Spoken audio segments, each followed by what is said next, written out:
हरिओम प्रिय दर्शकों, यदि आपकी कुंभ राशि या कुंभ लग्न है तो इस वीडियो को बहुत ध्यान से देखिएगा, समझिएगा।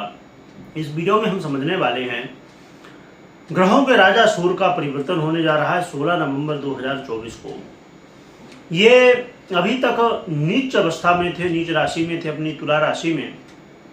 तो नीच की राशि को अब छोड़ के अब मंगल की राशि, साधारण राशि है मंगल की वृश्चिक, उसमें अब गोचर करेंगे। तो वृश्चिक राशि में सूर्य का गोचर करना आपके लिए क्या प्रभाव देगा, क्योंकि ये आपके दाम्पत्य जीवन, आपके व्यापार के अधिपति माने जाते हैं और इस समय आपके कर्म में गोचर करेंगे। तो हर व्यक्ति जब कुछ भी करता हो, कर्म तो कर ही रहा है, इसलिए बहुत जरूरी है इसको समझना। इसमें कुछ ग्रह स्थितियां हैं, उन्हें भी हम समझेंगे और फिर जानेंगे हमें क्या प्रभाव मिलता है। एक चीज मैं पहले बता दूं, ग्रह स्थितियों को जानने से पहले कि आप देख रहे होंगे कि मैं कुछ खाया हुआ हूँ, ये लौंग खाया हुआ हूँ। और बता इसलिए रहा हूँ कि कुछ एक विषय था एक समय कि थोड़ा वहाँ ये था ग्रह स्थिति की रोग बाधाएं हो सकती हैं, तो वहाँ हमने कहा कि भाई नशा पत्ती से दूर रहो, अपने स्वास्थ्य का थोड़ा ध्यान रखो। संयोग से हम लौंग खाए हुए थे। तो जब आप कुछ खाते हो तो अभी जैसे मालूम पड़ रहा हो कि मैं कुछ खाया हूँ, तो किसी ने कमेंट किया था कि आप तो रात से गुटखा खा रहे हो और हमको बता रहे हैं। तो इसलिए भाई पहले बता दिया जाए कि और लौंग इसलिए खाए हुए कि थोड़ा नींद जैसे आ रही थी। क्योंकि क्या हुआ करता है कि कुछ लोगों को नशा होता करते हैं तो उन लोगों को बुरा लग जाता है कि बोल रहे हैं कि नशा मत करो, रात्रि मत खाओ, दारू शराब मत पियो। क्योंकि हर व्यक्ति का नशा है, स्वाभाविक चीज़ है, नशा तो होता ही है। हर व्यक्ति को किसी न किसी नशे में आदमी व्यक्ति होता ही है, चाहे किसी। अब जैसे मेरी बात की जाए तो मुझको भगवान की सेवा का नशा है, ज्योतिष का नशा है, और वीडियो जैसे आप देखते हैं तो नशा है वीडियो का, भाई बनाना है, लोगों को जानकारी देनी है। ऐसे ही समुद्रिक शास्त्र हो गया, अंग ज्योतिष हो गई, है ना, पूजा पाठ आदि धर्म ग्रंथ हो गए, मतलब धर्म से जुड़ी हुई चीज़ों को जानना, समझना, भगवान की सेवा करना, बस यही नशा होता है। और वीडियो के माध्यम से आप सबको जानकारी देना, और वीडियो के माध्यम से जब वीडियो बनती है तो हमारा विज्ञान और बढ़ता है, और भी रिसर्च करते हैं, समझते हैं, जानते हैं।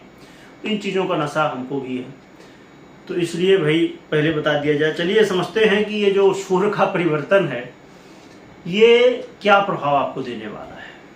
सूर्य का जो परिवर्तन प्रिय दर्शकों, तो इसमें कुछ ग्रह स्थितियां हैं, उन्हें समझ लीजिए सबसे पहले जल्द से।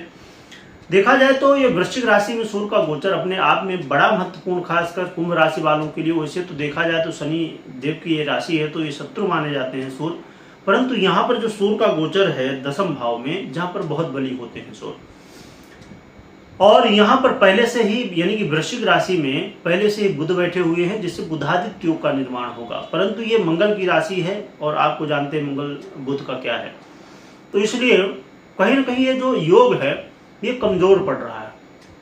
साथ में इस योग के ऊपर, बुधादित्य योग के ऊपर शनि की, राहु की भी दृष्टि है, जो कि अपने आप में योग को भंग कर रही है। परंतु यहाँ पर देवगुरु बृहस्पति की भी दृष्टि है, जो अपने आप में बड़ी श्रेष्ठ मानी जाती है, अमृतमयी मानी जाती है। तो ये कुछ स्थितियाँ हैं जिनकी वजह से। और एक बात और भी है कि बुध का जो है तो इसी बीच में नवंबर में ही कई बार परिवर्तन है। 26 नवंबर को बुध वक्री हो जाएंगे और फिर 29 नवंबर को ये अस्त भी हो जाएंगे। इसलिए इस प्रभाव में कहीं ना कहीं कई तरह के बदलाव होने वाले हैं। आइए समझते हैं क्या प्रभाव हमें मिलने वाला है। तो ये सूर्य का परिवर्तन कहीं कहीं आपके कार्य क्षेत्र में बड़ा लाभ देने वाला, आपको कई तरह की सफलताएं दिलाने वाला सूर्य आपके काम को लेके, आपके काम में कहीं ना कहीं वर्चस्व इस समय आपका बढ़ेगा। आपका जो है तो कार्य क्षेत्र में मान सम्मान, यश प्रतिष्ठा बढ़ सकती है। परंतु एक चीज ध्यान में रखना है, कोई ऐसा काम है जो बौद्धिक काम आप करते हो, बौद्धिक काम जैसे टीचर हो गए या वकील हो गए, ऐसा कई सारे ऐसे काम, बौद्धिक काम होते हैं। तो यदि कोई भी काम आप कर रहे हैं, वहाँ पर कुछ बोलना है, लिखना है, पढ़ना है, तो जरा सावधानी के साथ, धैर्य के साथ आपको अच्छे से देख समझ के करना चाहिए। बस इस बात का ध्यान रखिए। बाकी आपको कार्य क्षेत्र में कहीं न कहीं सफलताएं मिलने वाली हैं। और ये सूर्य का परिवर्तन आपके जीवन में बड़े महत्वपूर्ण स्थान यानी कि सुख भाव को भी प्रभावित करेंगे। तो सुखों में जो है तो स्थिति डामाडोल रहेगी, यानी कि मिली जुली रहेगी। कुछ लाभ मिलेंगे तो कुछ नुकसान भी होंगे। यहाँ पर एक चीज का ध्यान रखिएगा कि थोड़ा सा देखिए क्या हुआ करता है कि हम कई बार सुखों के चक्कर में सब भाई पैसा जो है ना आपके पास लो खर्चा कर दिए। ठीक है, अच्छी बात है, हम जो मेहनत कर रहे हैं, कमा रहे हैं, तो अपने खर्चे करने के लिए ही कमा रहे हैं, परंतु एक लिमिट होनी चाहिए तो ज़्यादा बेहतर होता। खर्चा भी करें और बचा के भी रखें जिससे हमें भविष्य में काम आए। तो इस समय वही है, सुख भी मिलेंगे परंतु धन भी जाएगा। तो इसलिए आपको थोड़ा सा अपने सुखों को तो ठीक है प्राप्त करिए, परंतु ज़्यादा नहीं, लिमिट में। चॉइस आपकी है, बताना हमारा काम है।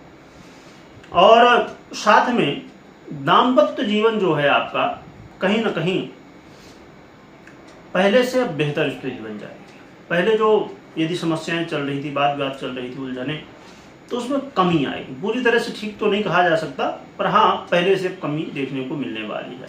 व्यापारियों के लिए बड़ा लाभदायक है। व्यापारियों के लिए कहीं न कहीं धन लाभ कराने वाला, आपकी वृद्धि कराने वाला, आपके व्यापार को बढ़ाने वाला माना जा सकता है।